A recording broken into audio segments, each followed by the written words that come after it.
First question is acetylene है, sodamide, liquid ammonia की reaction है, उसके बाद अल्काइल हैलाइड की रिएक्शन है, क्या बन रहा है X. Then again same repetition होना है, we have to determine X and Y. तो देखिए ये आपके पास एसिटाइलिन है, sp कार्बन से जुड़ा हुआ हाइड्रोजन एसिडिक होता है। सोडामाइड जो है वो बेस का काम करता है। लिक्विड अमोनिया एक तरह का सॉल्वेंट है, एसिडिक हाइड्रोजन को लेकर जाएगा और C ट्रिपल बॉन्ड माइनस बन जाएगा। फर्दर इसकी रिएक्शन अब हो रही है CH3CH2Br। Now this is called SN2 reaction, substitution nucleophilic bimolecular reaction. Nucleophile है, हाइड्रोजन को धक्का देके बाहर निकाल देगा और यहां बन जाएगा ट्रिपल बॉन्ड CH2 और ये CH3। Now this is our X। X क्या हुआ बेटा अपने पास 1 ब्यूटाइन। देन फर्दर इसकी सोडामाइड NaNH2 के साथ रिएक्शन हो रही है, NaNH2 और liquid ammonia as a solvent की भूमिका प्ले कर रहा है। यहां पे C triple bond CH2 CH3 minus. Then further इसकी रिएक्शन CH3 CH2 Br के साथ होगी, SN2 मैकेनिज्म होगा, सब्स्टिट्यूशन न्यूक्लियोफिलिक बाइमोलिक्यूलर रिएक्शन, धक्का देके बाहर निकाल देंगे और क्या बन जाएगा ये CH3 CH2 C triple bond CH2 और ये CH3। Now 3 hexyne 1 2 3 4 5 6, this is called 3 hexyne. This is our Y and this is 1 butyne। अब ऑप्शन में यदि हम चेक करेंगे, first option is our right answer. Our next question is the correct statement regarding a carbonyl compound with a hydrogen and atom on its alpha carbon is। तो देखो बेटा carbonyl compound है, carbonyl compound में हम लोगों ने ले लिया एसीटोन, ले लेते हैं हम लोग कोई सा भी CH3CO CH2H, ये फंक्शनल ग्रुप है, इससे जुड़ा हुआ कार्बन क्या कहलाएगा अल्फा। ये भी कौन सा कार्बन है अल्फा। टॉटोमराइजेशन में क्या होता है, टॉटोमराइजेशन में एटम अपनी पोजीशन चेंज करते हैं और इसमें खास तौर से जो सबसे अच्छा टॉटोमरिज्म देखा जाता है वो कीटो इनॉल टॉटोमरिज्म होता है। डबल बॉन्ड CH2, ये ऐसे जाएगा और ये ऐसे जाएगा, this is called keto form, this is enol form. A carbonyl compound with a hydrogen atom on its alpha carbon rapidly equilibrium with its corresponding enol and this process is called keto-enol tautomerism। ये कीटो है, ये इनॉल form है। इस पूरे process को हमने नाम दिया कीटो-इनॉल टॉटोमरिज्म। इसे हम कार्बोनाइलेशन ही बोलते हैं, एल्डिहाइड कीटोन इक्विलिब्रियम नहीं बोलते हैं। वही सारे चीजें जो है 3 ऑप्शन में लिखी हुई है, fourth option is our right answer। Our next question is in a protein molecule various amino acids are linked together। Peptide bond, amino acids मिलकर प्रोटीन बनाते हैं और 2 अमीनो एसिड्स के बीच में पेप्टाइड बॉन्ड बनता है। एक एग्जांपल के माध्यम से हम इसको समझेंगे। ये हम अमीनो एसिड्स लिख रहे हैं, अमीनो एसिड्स में नाइट्रोजन हमेशा लेफ्ट हैंड साइड में लिखा जाता है, NH2 CH2 COOH, this is called glycine. इसे हमने क्या नाम देंगे बेटा ग्लाइसीन। अब इसी की रिएक्शन हम एलानाइन के साथ करा रहे हैं, एलानाइन के साथ।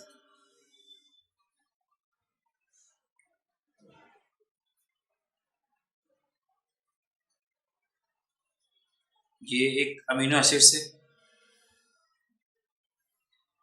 वाटर मॉलिक्यूल रिमूव हो जाएगा और पेप्टाइड बॉन्ड फॉर्म होगा NH2 CH2 COO NH CH CH3 COOH. This is called alanine. This is called GLYALA. Short में इसको हम बोलेंगे. यहाँ एक और सवाल बन सकता है कि कार्बन नाइट्रोजन की जो बॉन्ड लेंथ है वो यूजुअली कार्बन नाइट्रोजन की बॉन्ड लेंथ से कम होगी, बिकॉज यहाँ पे नाइट्रोजन के लोन पे डीलोकलाइज्ड हो रहे पार्शियल डबल बॉन्ड करेक्टर आ जाएगा. Our next question is natural rubber has, polymer chapter का क्वेश्चन है बेटा. Natural rubber has, the right answer is all cis configuration. क्या है? All cis configuration. देखिए यहां पे एक वर्ड आएगा आइसोप्रीन.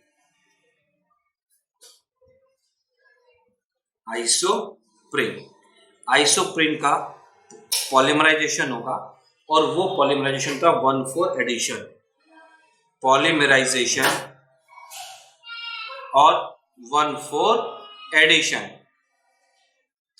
ठीक है. अब इसकी रिएक्शन हम कराएंगे तो हमारे पास नेचुरल रबर बनता है. इसको बनाने की ट्रिक भी आपको मैं सिखा रहा हूं कैसे बनाया जाता है, ताकि फर्दर आपको फ्यूचर में कभी भी कोई प्रॉब्लम नहीं आए. और यहां हम लगा देंगे double bond.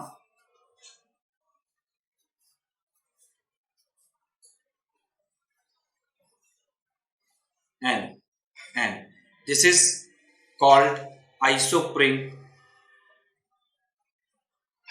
This is called natural rubber.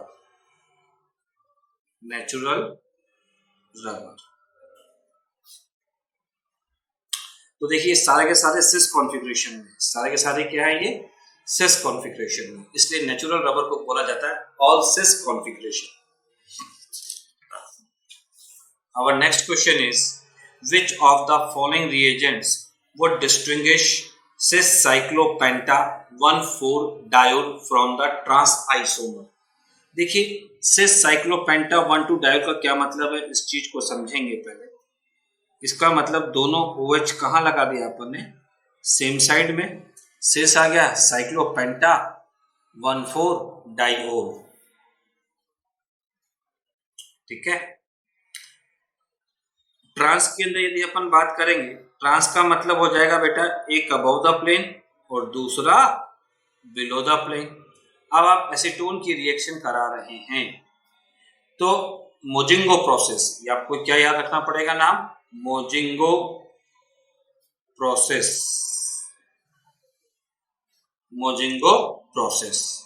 Is that clear? Water molecule remove हो जाएंगे और यहां से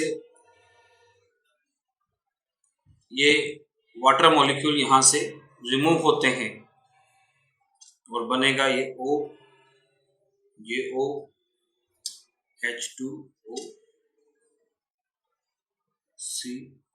CH3 और ये CH3. ट्रांस रिएक्शन नहीं करेगा. ओजोन तो बेटा डायोल्स के साथ रिएक्शन करते ही नहीं है, MnO2 भी नहीं करेगा और एल्यूमिनियम आइसोप्रोपोक्साइड भी रिएक्शन नहीं करेगा. The right answer is acetone. Our next question is, which of the following is an analgesic? अब ये याद करना पड़ेगा और कोई तरीका हमारे पास नहीं है. Novalgin is analgesic. Our next question is, consider the nitration of benzene using mixed K-H2SO4 and HNO3. If a large amount of KHSO4 is added to the mixture, the rate of nitration will be.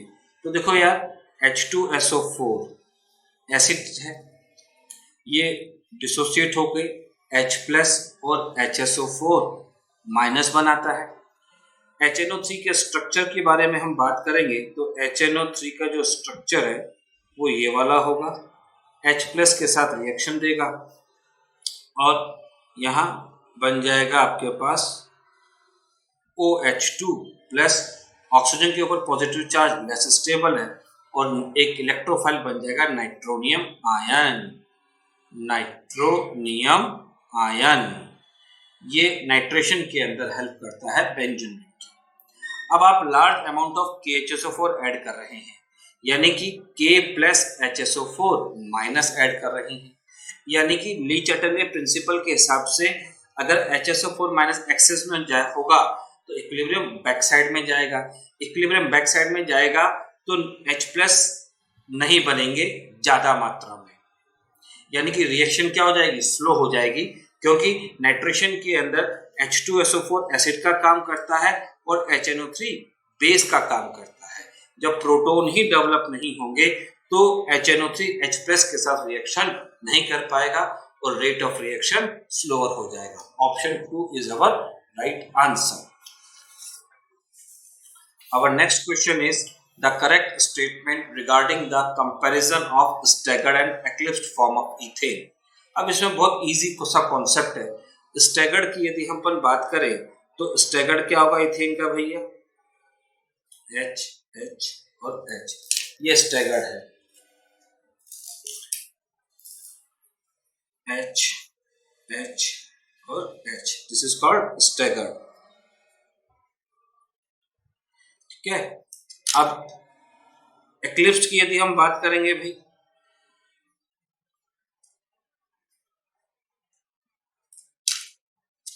Ethane है, ये आपका front carbon है, इसके नीचे वाला back carbon है।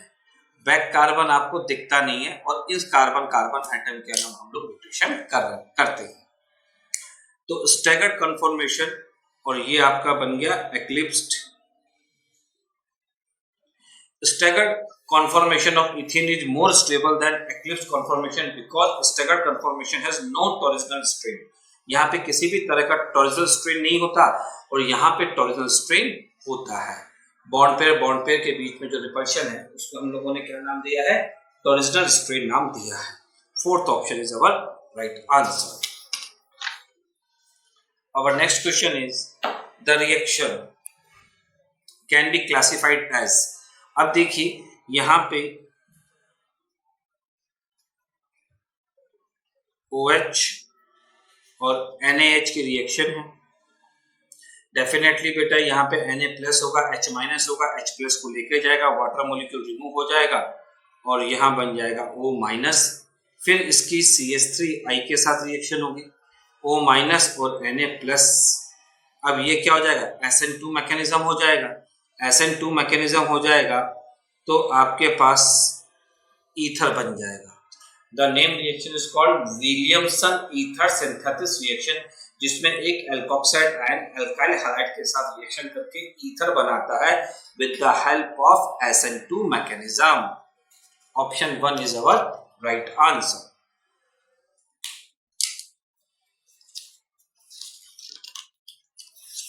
Our next question is the product formed by the reaction of an aldehyde with a primary amine। अब देखिए प्राइमरी अमाइन है, प्राइमरी अमाइन हमने क्या ले लिया भैया, RNH2। एल्डिहाइड के साथ रिएक्शन करवा रहे हैं, ये आपके पास क्या आ गया, एल्डिहाइड। अब इनकी रिएक्शन हो रही है H प्लस रिएक्शन को, तो यहां से क्या होगा भाई, वाटर मॉलिक्यूल रिमूव हो जाएगा।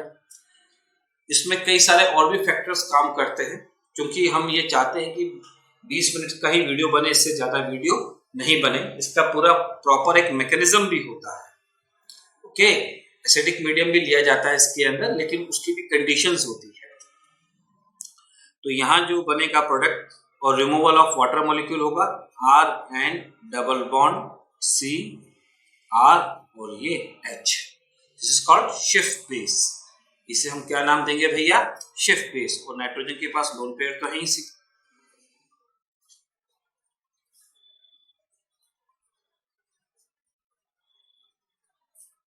First option is our right answer. Our next question is which of the following biphenyl is optically active। तो देखिए ये बड़ा ही फेमस क्वेश्चन है, कई बार कॉम्पिटिटिव लेवल पे पूछा जा चुका है। तो बाइफिनाइल में हम सेकंड ऑप्शन को सर्च करते हैं। सेकंड ऑप्शन में देखिए जब भी इस तरह के कंपाउंड्स आपके पास गिवन हो, दिस इज कॉल्ड बाइफिनाइल। आप यूं समझिए, इसे हम लोग क्या बोलेंगे भैया, बाइफिनाइल। ये क्या आएगा, ऑर्थो सब्स्टिट्यूटेड ग्रुप आ जाएंगे। तो जब भी ऑर्थो सब्स्टिट्यूटेड ग्रुप पर ऑर्थो पोजीशन पे कोई ग्रुप लगे हुए हो तो ये दोनों रिंग्स आपस में परपेंडिकुलर हो जाएगी। ये मुख्य बात है, विशेष बात है, ऐसे हो जाएगी रिंग। मतलब आप ये रिंग यूं है ना, तो ये रिंग ऐसे हो जाएगी, ये रिंग ऐसे हो जाएगी, परपेंडिकुलर हो जाएगी। परपेंडिकुलर होने के बाद हम इसको अगर ब्रेक कर रहे हैं तो सिमेट्री नहीं आएगी, और सिमेट्री नहीं आएगी तो वो ऑप्टिकली एक्टिव होगा। Option 2 is our right answer. बाकी 1, 3 और 4 सबके अंदर क्या है, सिमेट्री है। यही मुख्य बात है, विशेष बात। और नेक्स्ट क्वेश्चन इज, अब ए बी सी है, हमें बताना है कि किसके अंदर एलिमिनेशन हो रहा है, सब्स्टिट्यूशन हो रहा है और एडिशन हो रहा है। तो देखिए यहाँ पे यदि फर्स्ट रिएक्शन में हम बात करें तो Br और H रिमूव हो रहा है, 2 सिग्मा बॉन्ड ब्रेक होके एक पाई बॉन्ड बन रहा है। कार्बन ब्रोमीन बॉन्ड ब्रेक हो रहा है, कार्बन हाइड्रोजन बॉन्ड ब्रेक हो रहा है, 2 सिग्मा बॉन्ड ब्रेक हो गए और एक कार्बन कार्बन के बीच में नया पाई बॉन्ड बना। This is the identification of elimination reaction.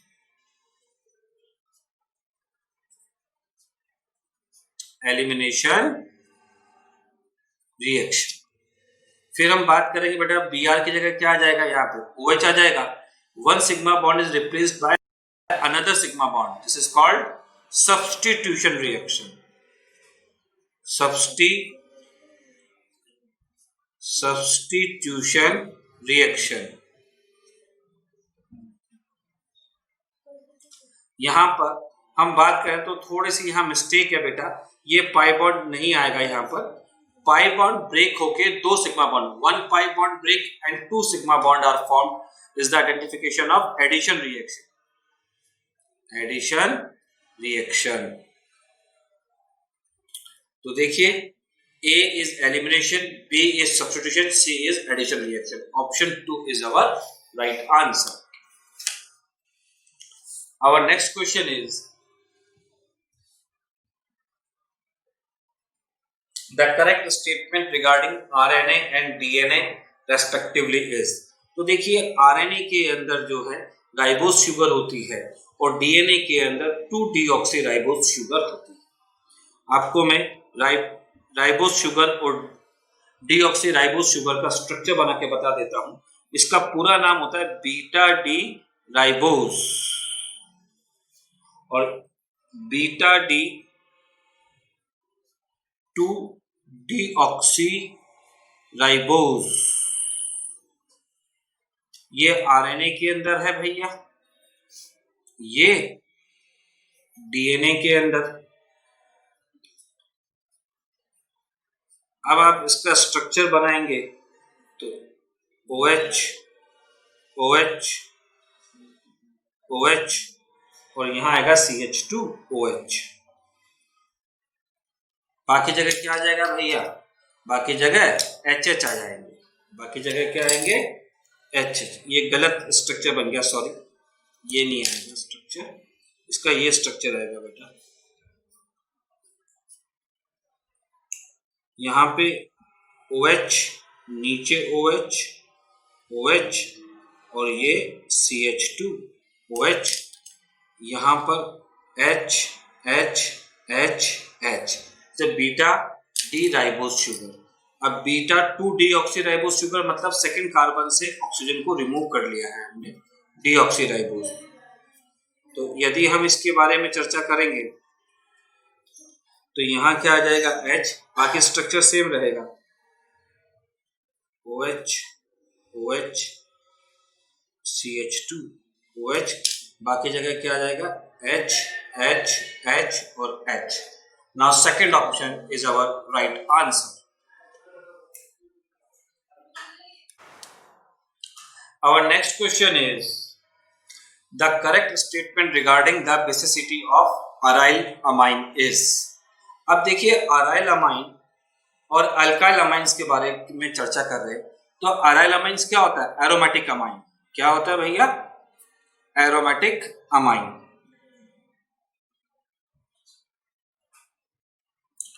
और अल्काइल अमाइन क्या होता है, RNH2।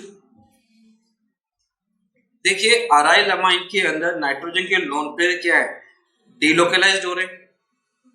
इसका मतलब अराइल अमीन में नाइट्रोजन के पास इलेक्ट्रॉन डेंसिटी कम होगी, तो lone pair of nitrogen delocalized, जबकि यहाँ पे lone pair of nitrogen localized. तो डेफिनेटली जब डीलोकलाइज्ड होंगे तो नाइट्रोजन के पास इलेक्ट्रॉन डेंसिटी कम होगी और aryl amine are less basic than alkyl amine. तो इसके अंदर जो फर्स्ट आंसर होगा, first option is our right answer. Nitrogen के लोन पेयर बेंजीन के पाई इलेक्ट्रॉन डेंसिटी के साथ डीलोकलाइज्ड हो रही है। Our next question is the pair of electron in the given carbanion is present in which of the following orbitals? तो देखिए यहाँ पे कार्बेनाइन के बारे में चर्चा कर रहे हैं। CH3 C triple bond C minus, one negative charge का मतलब बेटा 2 इलेक्ट्रॉन होता है। इस कार्बन के बारे में हम चर्चा करें तो इसके पास एक तो सिग्मा बॉन्ड हो गया और एक लोन पेयर हो गया, टोटल कितना हो गया 2, यानी कि sp hybridization. Fourth option is our right answer.